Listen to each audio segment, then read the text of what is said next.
Now, state law says you must have a license to hunt or fish in the state of Montana, and you must be ready to show that license if asked. New this morning on This Week in Fish and Wildlife, a technical problem has left some Montanans with a very faded or not readable license, and Fish, Wildlife and Parks now has a completely free solution.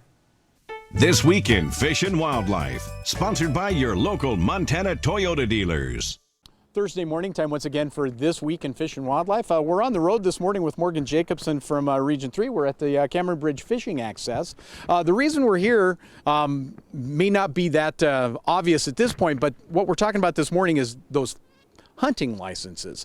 Some folks got their hunting licenses, and then as time has gone by, they've become a little faded, Morgan, and Fish, Wildlife, and Parks has kind of come up with a solution for that. Let's talk about it. Yeah, so, first off, Chet, we want to thank the public for their patience in this issue. It's taken some time to work our way through it, but we do have a solution now, and so now people can come in and we're using new paper. So people who come in and get their licenses replaced, it'll be on new white paper, and those ones won't fade. And so we're asking people to do that before they go hunting.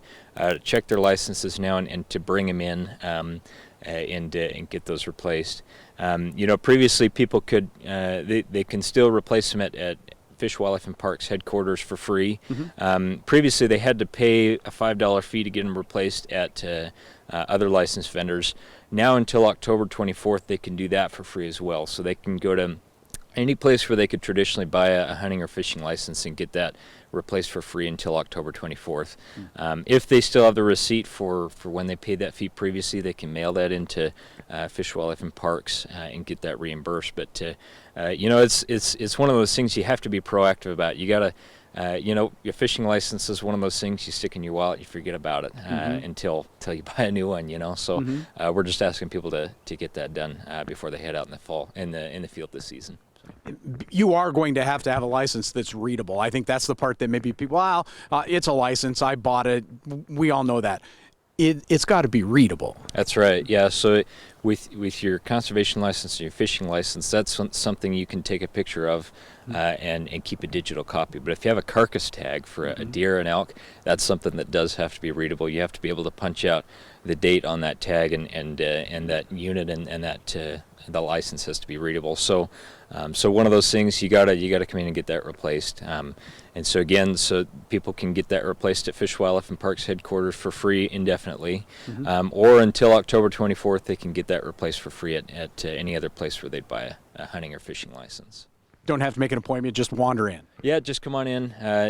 As we're replacing all these licenses, sometimes there's a little bit of a wait, but we're trying to process those in a timely manner. And again, we really appreciate the public's patience as we've kind of gotten through this. It's one of those things that it just kind of pops up. But anyway, the new licenses won't fade; they won't be a problem. And so now's the time to get that checked and get it replaced.